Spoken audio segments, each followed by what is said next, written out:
सङ्काशं काश्यपेयं महाद्युतिं तमोरि सर्वपापघ्नं प्रणतोऽस्मि दिवाकरम्।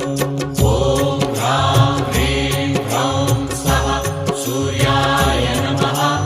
ॐ ह्रां ह्रीं ह्रौं स्वः सूर्याय नमः। जपाकुसुमसङ्काशं काश्यपेयं महाद्युतिं तमोरि सर्वपापघ्नं प्रणतोऽस्मि दिवाकरम्।